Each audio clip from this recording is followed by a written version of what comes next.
Welcome to Telugu scribe. నేను మీ journalist Kavya. మనకు తెలిసిందే ఇక ఇవాళ సిటీ మొత్తంతో పాటు పాత బస్తీ కూడా బోనాల జాతర జరుగుతుంది.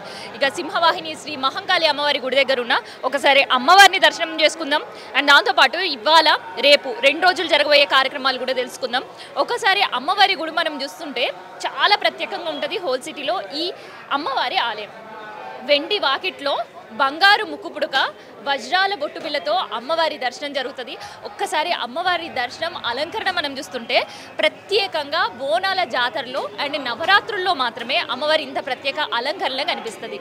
బంగారు కిరీటం, బంగారు కత్తి, బంగారు ఆయుధాలు, వజ్రాల ముక్కుపుడుక, వజ్రాల బొట్టుతో పాటు అమ్మవారికి నెమలించి చీర అండ్ అమ్మవారికి సంబంధించిన అలంకరణ కూడా చాలా ప్రత్యేకంగా బోనాల జాతరలు వేస్తుంటారనమాట. ఇక అమ్మవారి దగ్గర అలంకరణతో పాటు ఒక్కసారి అమ్మవారి వాహనం మనందరికీ తెలిసే సింహ వాహనంపై ఆ అమ్మవారు కొలువుదీరి భక్తులకు దర్శనమిచ్చుడే కాదు, అమ్మవారి నిలబడింది కూడా ఒక దున్నపోతు తలకాయ పైన అమ్మవారు నిలబడి ఉంటుంది. సో అమ్మవారి గర్భాలయంలో ఎక్కడ చూసినా కేవలం అమ్మవారు మాత్రమే దర్శనమిస్తుంది. కానీ ఇక్కడ మాత్రం ఉగ్ర రూపంతో ఉన్న అమ్మవారిని శాంతి స్వరూపినిగా పూజలు చేయడం షురూ చేసిరు. అందుకనే మనకి ఇక్కడ చూస్తుంటే శివయ్య కూడా దర్శనమిస్తుంటారు అనమాట. సో ఒకవైపు శివయ్య, ఇంకోవైపు అమ్మవారి దర్శనం అనేది బోనాల పండుగ సందర్భంగా నాతో పాటు మీరందరూ కూడా చేసుకోండి. ఇక ఇప్పటి వరకు నాకు తెలిసింది అమ్మవారి అలంకరణ మాత్రమే నేను చెప్పినా కదా.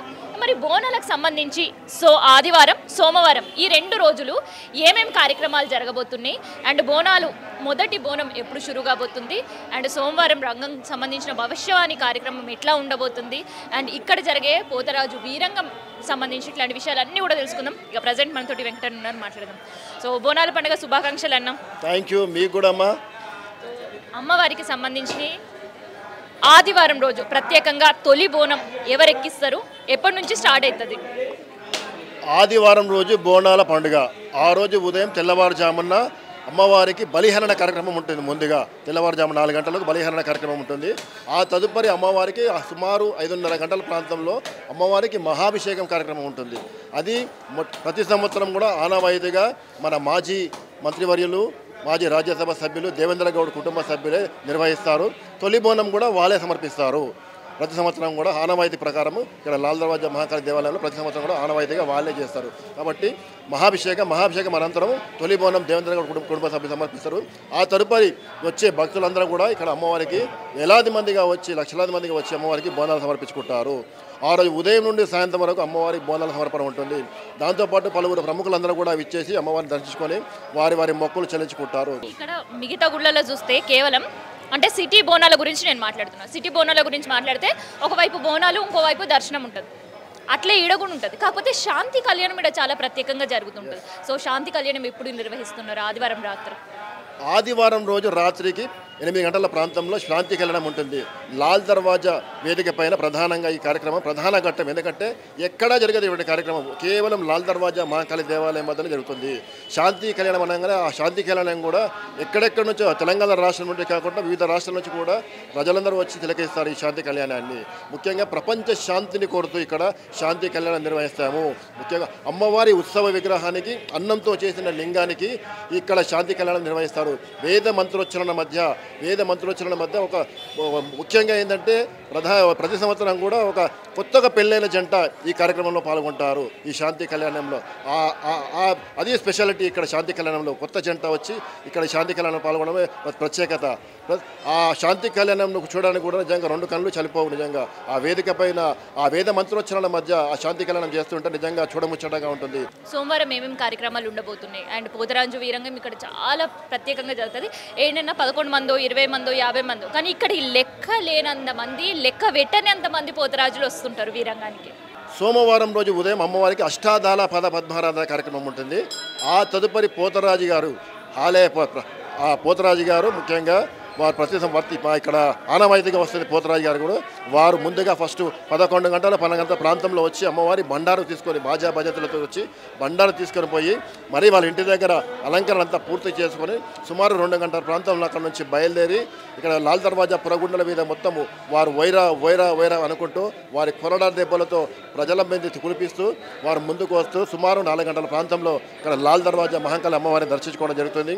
ఆ దర్శించిన అనంతరం ఆయన గావు కార్యక్రమం ఉంటుంది. పోతరాజు గారి వేదిక వద్ద ఆ గావు కార్యక్రమం పూర్తయిన అనంతరమే అమ్మవారి భవిష్యం అనే కార్యక్రమం ఉంటుంది. సో రంగం కోసం చాలా మంది భక్తులు ఎదురు చూస్తుంటుంటారు.